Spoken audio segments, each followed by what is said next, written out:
Kokila Shimmies, Panties and Braziers. Sheen Lac Specialty Coatings, always shining. Sheen Lac. கேரியர்ல நான் முடிக்காம போன ஒரே ஒரு கேஸ் சேனாபதி. அவங்க காட்டுற அந்த எல்லா சீன்ஸும் பார்த்தீங்கன்னா தமிழ்நாட்டுக்குள்ளேயே இருந்திருக்கு. இந்தியன் 2 பொறுத்த வரைக்கும் பார்த்தீங்கன்னா கொஞ்சம் வைடாகி பேன் இண்டியா லெவலில் இருக்கிற கரப்ஷனில் பண்ணுற ஆளுங்களை வந்து அவர் ரிவெஞ்ச் பண்ணுற மாதிரி ஒரு சீன்ஸாக வைக்கும்போது மேபி நமக்கு அது கொஞ்சம் கனெக்ட் ஆகிறதுக்கு டைம் எடுக்கும். இதுல அந்த கண்ணு எல்லாத்தையும் விங் பண்ணி காட்டுறது இல்ல அது சங்கர் சார் தான் சொன்னார். சங்கர் சார் தான் வேற எங்கேருந்து அவர் ஏதோ ஒரு பர்சன் பார்த்து அவர் எப்படி அது ஆக்சுவலா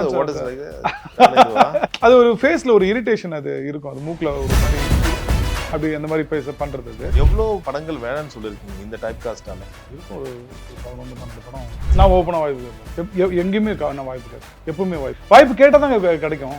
கேட்காம எப்படிங்க கிடைக்கும்? இன்னைக்கும் ஒரு மம்முட்டி சார் ஒரு பேட்டியில சொல்றாரு, இன்னைக்கும் நான் ஆளுங்கிட்ட வாய்ப்பு தான் கேட்டுக்கிட்டு இருக்கேன்.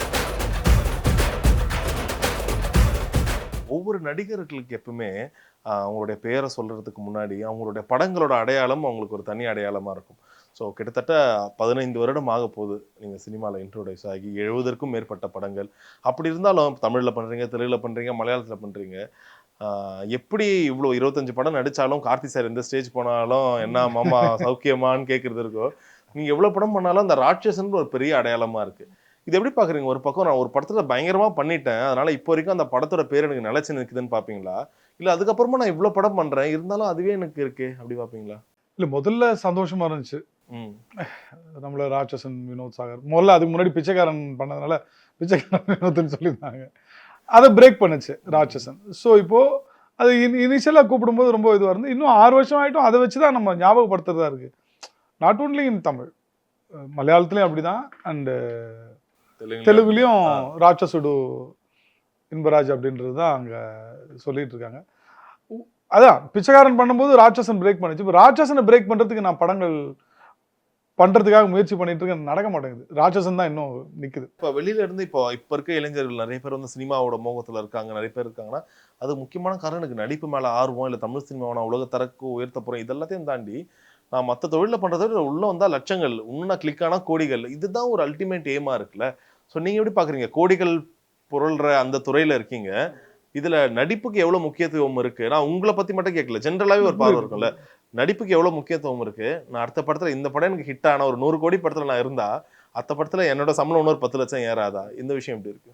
இல்லை, நிச்சயமா இது மணி அண்ட் ஃபேம் இருக்கிற ஒரு இண்டஸ்ட்ரி தான், அதுல எந்த குறையும் கிடையாது. ஆனா இது வந்து நீங்க ஜாக்பாட்டா பார்த்து நீங்க உள்ள வந்தீங்கன்னா வேலைக்கு ஆகாது. இதை உங்க தொழிலா பார்த்து வாங்க. தொழில தொடர்ந்து உங்களோட திறமைகளை வளர்த்து நீங்க உங்களோட டிராவல்னு ஒன்று இருக்குல்ல, நீங்க போய் எந்த அளவுக்கு நீங்க என்டர்டைன்மெண்ட் பண்றீங்க அப்படின்ற ஒரு விஷயம் இருக்குது. எந்த அளவுக்கு நீங்க கொடுக்குற ரோலை எவ்வளவு ஜஸ்டிஃபை பண்ணி பண்றதுன்னு ஒன்று இருக்குது இல்லையா? அதுக்கப்புறம் தான் நம்ம அதை மாற முடியுமே தவிர நீங்க ஒன் டைம் ஜாக்பாட்டாலாம் நீங்க சினிமாவை பார்க்கவே முடியாது. ஸோ இப்போ வரைக்கும் ஏதாச்சும் ரொம்ப கொடூரமா அருவருப்பான ஒரு மீம் டெம்ப்ளேட்னா அந்த ஒரு இன்பராஜர் பார்த்து சிரிக்கிற டெம்ப்ளேட்டை ஷேர் பண்ணாங்க. மீம் ரொம்ப ப்ராப்ளம். உங்க வீட்டுல எல்லாம் என்ன சொல்லுவாங்க இந்த மாதிரி கேரக்டர் பண்ணும் போது? இப்போ அம்மாவோ உங்க அக்கா அந்த மாதிரி என்ன சொல்லுவாங்க அந்த மாதிரி கேரக்டர் பார்த்துட்டு? இல்ல, அவங்க அதுக்கு பெருசா ரியாக்ட்லாம் பண்றதுக்கு.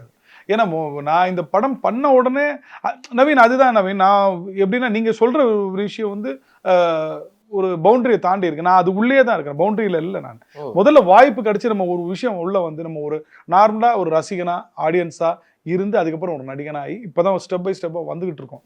அதனால இன்னும் நான் அந்த ஒரு இதுக்கு போகல, நான் அந்த ஒரு பியாண்ட் த பவுண்டரிக்கெல்லாம் நான் இன்னும் போகலை நான்.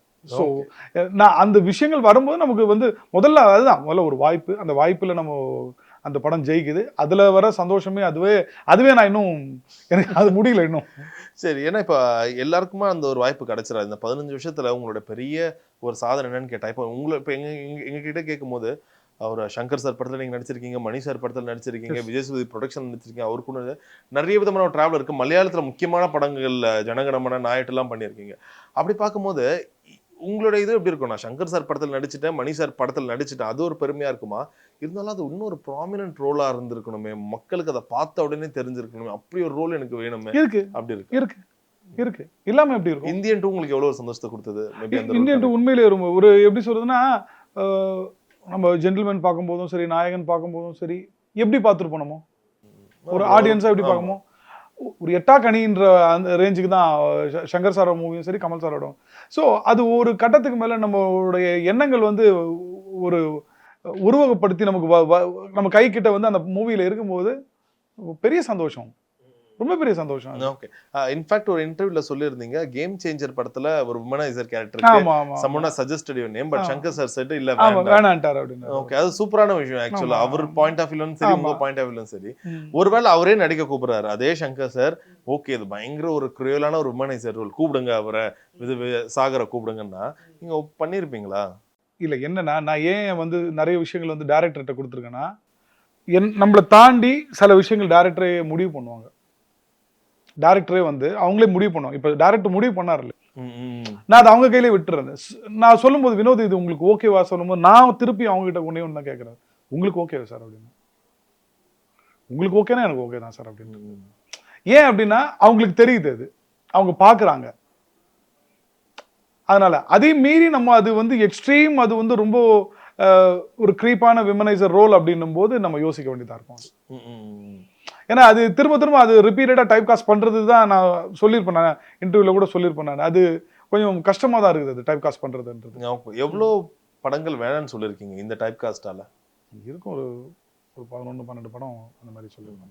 Okay okay. இன்ஃபேக்ட் இப்போ இந்தியன் 2ல உங்களுடைய மேனரிசம் லைக் எப்படி ராட்சசன்ல அந்த ஒரு மாதிரியான ஒரு சிரிப்பு ஒரு மேனரிசமா இருக்கும், இதுல அந்த கண்ணு எல்லாத்தையும் விங் பண்ணி காட்டுறது ஒரு மேனரி, அது எப்படின்னு தெரிஞ்சுக்கலாமா ஒரு வாட்டி? அது இல்ல அது சங்கர் சார் தான் சொன்னாரு. சங்கர் சார் தான் வேற எங்க இருந்து ஒரு ஏதோ ஒரு பர்சன் பார்த்து ஒரு எப்படி அது ஆக்சுவலா வாட் இஸ் லைக் அது கண்ணாடி போட்டு பண்றது. அது ஓகே, அது ஒரு ஃபேஸ்ல ஒரு இரிட்டேஷன் அது இருக்கும், அது மூக்குல ஒரு மாதிரி அப்படி அந்த மாதிரி பேச பண்றது. அது அப்படி ஏன்னா அதோட பாடி லாங்குவேஜ் அப்படிதான் இருந்தது. அதுக்கப்புறம் நான் அந்த டீசர் ஃபர்ஸ்ட் ஒரு கிளிம்ஸ் இந்தியன் 2 இன்ட்ரோன்னு ஒன்று ரிலீஸ் ஆச்சுல, அப்போ அதை பார்த்துட்டு எனக்கு தெரிஞ்ச ஒரு நண்பர் ஒருத்தர் ஒரு இபியில் இருக்காரு, அவர் அப்போ சொன்னார், சார் இதே மாதிரி நாங்கள் பர்சன் பார்த்துருக்கோம் நாங்கள் கவர்மெண்ட்லேயே, நாங்கள் அதே மாதிரி இருந்தது அப்படின்னும் போது. ஸோ ஒரு கேரக்டரும் சங்கர் சார் பொறுத்த வரைக்கும் ஒரு கேரக்டரும் பார்த்தீங்கன்னா ஒரு சீனும் பார்த்தீங்கன்னா அந்த சீனில் நடிக்கிறவங்க ஒரு ஹீரோ, அந்த சீன் ஒரு படம், அதுதான் சங்கர் சாருடைய ஃபார்மேட். ப்ராப்ளமா வெளியில ஒரு ஆடியன்ஸா எங்களுக்கு இந்தியன் 2ல இருந்த ஒரு ப்ராப்ளமா என்ன தெரிஞ்சதுன்னா, நிறைய வில்லனை காட்டுறாங்க, ஒவ்வொருத்தருக்கும் இவ்வளோ ஆயிரக்கணக்கான கோடி ஊழல் பண்றேன்னு காட்டினாங்க. அது எதுவுமே எங்களுக்கு மனசுல பெருசா அது டச் ஆகாத மாதிரி ஒரு ஃபீல் இருக்கு. அந்த இந்தியன் 1ல அந்த பாலாசிங் கொடுத்த அந்த ஒரு 5 நிமிஷம் இதுவே இங்க இவ்வளோ பெரிய இது ஊழல் பண்றாங்க இவங்க கொடுக்கலன்னு ஒரு ஃபீல் இருந்துச்சு. இல்லை அது காரணம் என்னன்னா பார்த்தீங்கன்னா, இப்போ ஃபர்ஸ்ட் இந்தியன் 1 பார்த்தீங்கன்னா அது தமிழ்நாட்டுக்குள்ளே மட்டும் சுற்றி நடக்கிற ஒரு கதையாக இருந்தது. முன்னாடி வர அந்த கரப்ஷன் ஆஃபீஸரும் சரி, அவங்க காட்டுற அந்த எல்லா சீன்ஸும் பார்த்தீங்கன்னா தமிழ்நாட்டுக்குள்ளேயே இருந்திருக்கும். இவரோட வீடே திருமுல்லை வாயில இருந்திருக்கும், இங்கே நடக்கிற இடம் வந்து பார்த்தீங்கன்னா சென்னை ஆர்டிஓ இங்கே இருக்கும். இதை சுற்றி இருக்கிறதுனால நமக்கு ரொம்ப கனெக்ட் ஆகுது. இது இந்தியன் 2 பொறுத்த வரைக்கும் பார்த்தீங்கன்னா கொஞ்சம் வைடாகி பேன் இண்டியா லெவலில் இருக்கிற கரப்ஷனில் பண்ணுற ஆளுங்களை வந்து அவர் ரிவெஞ்ச் பண்ணுற மாதிரி ஒரு சீன்ஸாக வைக்கும்போது மேபி நமக்கு அது கொஞ்சம் கனெக்ட் ஆகிறதுக்கு டைம் எடுக்கும். அது ஏன்னா அது நம்ம ஒன்னோட எக்ஸ்பெக்டேஷனோட ஒன்று பார்க்கறது அப்படின்றது வந்து நிச்சயமா நமக்கான எப்படி சொல்றதுன்னா அது கூடுதல் குறை இருக்க தான் செய்யும். அது இருக்க தான் செய்யும் ஆப்வியஸ்லி, ரைட். ஏன்னா நீங்க அதை கம்பேர் பண்ணாம நீங்க பார்த்தீங்க அப்படின்னா உங்களுக்கு வந்து கனெக்ட் ஆகும் கம்பேரிசனோட. ஏன்னா அது ஆப்வியஸ்லி கம்பேரிசன் பண்ணி தான் ஆவாங்க, நீங்கள் கம்பேர் பண்ணாமல் பாருங்கலாம் நம்ம சொன்னாலுமே. ஏன்னா இந்தியன் 1ஓட மாபெரும் வெற்றி தான் அதுக்கு காரணம். அது ஏன்னா அது அவ்வளோ ஃப்ரெஷ்ஷாக இருந்தது நமக்கு. ஏன்னா ஒரு ஒரு 70 வயசு ஏஜ்டு பர்சன் தான் இந்த படத்தோட லீடு அப்படின்ற அந்த ஒரு விஷயத்தை தாண்டி அதை தாங்கி நிற்குது அந்த படம். 70 வயசு ஒரு ஆள் அப்படின்னும் போது நமக்கு அப்படி பழக்கப்படலை எந்த ஸ்டோரியும். ஆனால் அந்த ஸ்டோரி நம்ம பழக்கப்பட்டு அது வந்து நமக்கு ஒரு பெரிய ஒரு என்டர்டெயினாக இருந்தது. ஸோ அது ஆப்வியஸ்லி ஒன்று நம்ம வந்து 2ஓட நம்ம கம்பேர் பண்ணி தான் பார்ப்போம். அது ஆடியன்ஸ் வியூவில் நம்ம என்ன தான் சொன்னாலும் சரி கண்டிப்பாக அதை பார்ப்பாங்க. ஸோ இது சமுதாயத்தில் என்ன ஒரு மாற்றம் உண்டாக்கும் நீங்கள் நினைக்கிறீங்க? ஸோ இப்போ படங்களில் காட்டுற விஷயம் அது சொசைட்டியில் எப்படி ரெஃப்ளெக்ட் ஆகும்? எதர் ஏதாச்சும் ஒரு ரெஃபார்ம் உண்டாக்குமா, இல்லை ஜஸ்ட் லைக் தட் அது படங்களாக பார்த்துட்டு நகர்ந்துருங்க? ரிஃபார்ம் கண்டிப்பாக உண்டாக்கும் அப்படின்னா ஓவர் நைட்டில் புரட்சி அந்த மாதிரிலாம் கிடையாது. எப்படி சொல்றது, இப்போ பொன்னியின் செல்வன் பார்த்துட்டு நம்ம பார்த்தீங்கன்னா தஞ்சை பெரிய கோயிலுக்கு விசிட் இல்லை. ஸோ அதெல்லாம் நமக்கு கண்கூட நம்ம பார்க்குற விஷயங்கள் தானே. அது அதாவது வாய்ப்பு இருக்கு, நமக்கு வாய்ப்பெல்லாம் இல்லாமல்னால அதோடைய எப்படி சொல்றது, அது ஓவர் நைட்ல நம்ம சேஞ்ச் ஆகி ஒரு பெரிய கிளர்ச்சி புரட்சி அதெல்லாம் நம்ம எதிர்பார்க்க முடியாது. பட் சின்ன சேஞ்சஸ் கண்டிப்பா இருக்கும். அதை பத்தின அவேர்னஸ் நிச்சயமா இருக்கும். இந்த நண்பர்களும் சொல்லுவாங்க நிறைய பேர் வந்து சினிமாவில் என்னதான் இருந்தாலும் அந்த கரெக்டான நண்பர்கள் உருவாக்கிக்க முடியாது. இப்போ நீங்க விஜய் சேதுபதி அவர்களோட ஒரு 3 படம் நடிச்சிட்டீங்க. இப்போ நீங்க வந்து ஓப்பனா கேட்பீங்களா? சில பேர் வந்து வாய்ப்பு கேட்கறத கூச்சப்படுறவங்களாம் இருப்பாங்க. ஓப்பனா யாரை பார்த்தாலும் வாய்ப்பு கேட்கறவங்களும் இருப்பாங்க. நீங்க எப்படின்னு தெரிஞ்சு? நான் ஓப்பனா வாய்ப்பு கேட்பேன். எங்கேயுமே நான் வாய்ப்பு கேட்பேன். எப்பவுமே வாய்ப்பு கேட்பேன். வாய்ப்பு கேட்டால் தாங்க கிடைக்கும். கேட்காம எப்படிங்க கிடைக்கும்? இன்னைக்கும் ஒரு மம்முட்டி சார் ஒரு பேட்டியில சொல்றாரு, அவரு இன்னைக்கும் நான் ஆளுங்கிட்ட வாய்ப்பு தான் கேட்டுக்கிட்டு இருக்கேன். சில இயக்குனர்கள்லாம் பேரை சொல்லி அவர் சொல்றாரு, அவங்களுக்கெல்லாம் நான் தேவையில்லை, பட் எனக்கு அவங்க தேவை. அவங்களுக்கு 1000 ஆர்டிஸ்ட் கிடைப்பாங்க, பட் எனக்கு ஒரு டைரக்டர் தானங்க. உண்மை. அவங்களுக்கு இயக்குநர்களுக்கு 1000 ஆர்டிஸ்ட் கிடைப்பாங்க. நான் இல்லைன்னா இன்னொருத்தன் பிளேஸ் பண்ணிட்டு போயிடுவான். பட் எங்களுக்கு அப்படி நான் இன்னைக்கு நீங்க எப்படி பேட்டி எடுக்கிறீங்க? ஏதோ ஒரு இயக்குனர் வாய்ப்பு கொடுத்ததுனால தானங்க. ஒரு 70 படம் பண்ணனா 70 இயக்குனர்கள் எனக்கு வாய்ப்பு கொடுத்ததுனால தான் நான் இன்னைக்கு உங்க முன்னாடி நின்று இப்படி பேட்டி கொடுக்க முடியுது. சரிங்களா? ஸோ இதெல்லாம் நான் வாய்ப்பு கேட்டு தான் கிடைக்குது. கடைசியா எப்போ நீங்க ரவீனா அவங்க கிட்ட பேசுனீங்க? அவங்க ஏதோ அவங்களோட ஏதோ டிராவல் அப்படின்னு சொல்லிட்டு ஏதோ ஒரு விஷயத்துக்கு என்னை கூப்பிட்டுருந்தாங்க. அவங்க அம்மா கூப்பிட்டுருந்தாங்க. இந்த மாதிரி நீங்க வந்திருந்தீங்கன்னா, அவங்க ஃபங்க்ஷனுக்கு வந்திருந்தீங்கன்னா அவங்களுக்கு சொல்லலை, நாங்கள் ரிவீல் பண்ணா நல்லா இருக்கும் அப்படின்னு. கிட்டத்தட்ட ஒரு 6 வருஷம் கழிச்சு இப்போ பார்த்தேன். ஓகே. அவங்க என்ன சொன்னாங்க? ஏன்னா அப்போ பார்க்கும்போது அவங்க ரொம்ப சின்ன பொண்ணா, ஒரு ஸ்கூல் பொண்ணா, 7th 8th படிச்சுட்டு இருந்தா அந்த பொண்ணு. ராட்சசன் அப்போ ஷீஸ் 8th அவ்வளவுதான். ஆனா சார் வந்து +1 காமிச்சிருந்தாரு. ஏன்னா யாராலையும் எதிரே பார்க்கல அந்த பொண்ணை தான் இந்த பொண்ணான்ற போது. இல்லங்க, அந்த படம் பண்ணும்போது அந்த சீனோட இம்பாக்ட்லாம் அந்த குழந்தைக்கு தெரியாது. Okay okay okay. ஈவன் அபிராமியும் சரி, that time she was in 11th நினைக்கிறேன். அதாவது ராட்சசன்ல நாங்க 3 பேரும் உட்காந்து சிரிச்சுட்டு அரட்டை அடிச்சுட்டு பண்ற விஷயங்களை பார்க்கும்போது உங்களுக்கு அந்த சீனுக்கும் அந்த ஆஃப் த சீனுக்கும் பாத்தீங்கன்னா உங்களுக்கு வந்து அவ்வளவு வித்தியாசம் இருக்கும். ஆனா சீனோட இன்டென்சிவ் வந்து பாத்தீங்கன்னா அப்படி இருக்கும். ஆமா ஆமா ஆமா ஆமா. அது ஏன்னா அது உண்மையிலே அது ராம் சாரோட அந்த. Okay okay, super. ஸோ வெற்றிகரமா தொடர்ந்து மகாராஜா ரிலீஸ் ஆயிருக்கு. இப்போ இந்தியன் 2. ஸோ வாட்ஸ் நெக்ஸ்ட்னா சூப்பர் ஸ்டார் சாரோட. Oh super. கூலியா வேட்டையன்? இல்ல வேட்டையன். இவரு ஞானவேல், ஜேவிஎம் ஞானவேல் சார் கூட நான் முதல் படம் பண்ணிருக்கேன். சரி சரி. கூட்டத்தில் ஒரு படம் பண்ணிருக்கேன். அதுக்கப்புறம் கூப்பிட்டு இருந்தாரு. சூப்பர். ஒரு சின்ன போர்ஷன் பண்ணிட்டு வந்தேன் நான். அதுக்கப்புறம் தலைவர் கூடயா? இல்ல தலைவர் போர்ஷன் இல்ல, இப்பதானே ஸ்டார்ட் பண்ணிருக்கோம்.